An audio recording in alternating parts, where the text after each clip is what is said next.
Hi, I'm Dave Epstein, and today we're going to be talking about keeping those plants which you love, which have been outside all summer, from dying in the harsh New England winter.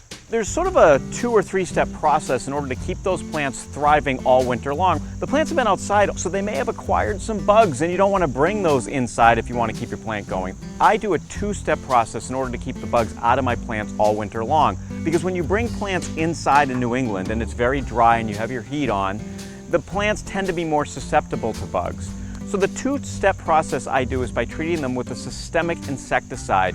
So what we're doing right now is we're putting in this liquid systemic insecticide, and this will go into the plant, and any bugs that start attacking the plant during the course of the winter will actually die. So the leaves and the stems of the plant will have this insecticide in it. So that's step 1.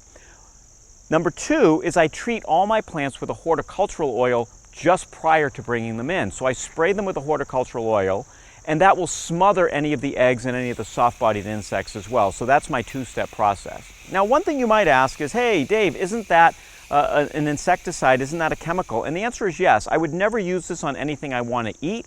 I wouldn't put this directly in the soil if you're someone that's an organic gardener. But for me, I'm comfortable putting this inside of a container, which ends up being inside, and that way, again, the bugs don't bother the plant. Where do you put a plant when you bring it inside? Well, here's the misconception on a lot of the plants. Let's say you have something tropical like a Schefflera. It doesn't necessarily want a tropical environment in your house in New England because it's too dry. So the ideal place for a lot of these plants is actually in a sunny room that's between 50 and 60 degrees. Now, you're not going to probably live in a room 50 to 60 degrees, but by putting it inside of a sunroom that maybe has a little bit of heat or even no heat if it's attached directly to the house, these plants, including palms, including a lot of the tropicals, will thrive. They're not going to grow all winter, but they'll just sort of sit and be content over there in a sunny corner. If you bring them directly inside your home, where maybe you keep the temperature at 72 and the heat's been on, a lot of these plants will tend to dry out. Other plants can actually go into your garage. So the garage will probably, if it's attached to your house, stay right around freezing or a little bit below. So what plants can be in that kind of environment? Well, something like a rosemary plant. You may have had a rosemary plant and been enjoying it, and you bring it inside, you've tried it, and it just dies. But actually, rosemaries do really well inside of a garage. Other things that do well, this oleander. Now, oleanders are all over California and other parts of the country. They're almost a weed, but for me, I like it in the container.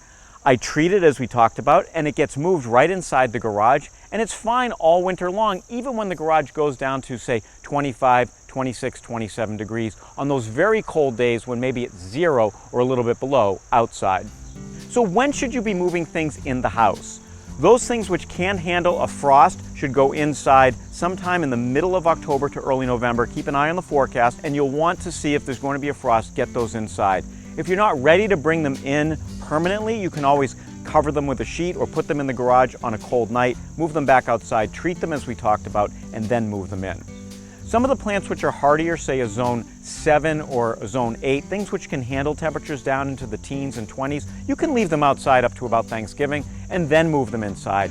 So don't throw the plants away which you think aren't hardy. Just because we're going to have lots of cold and snow here in southern New England doesn't mean your plants can't survive and be quite happy when you put them outside again next spring.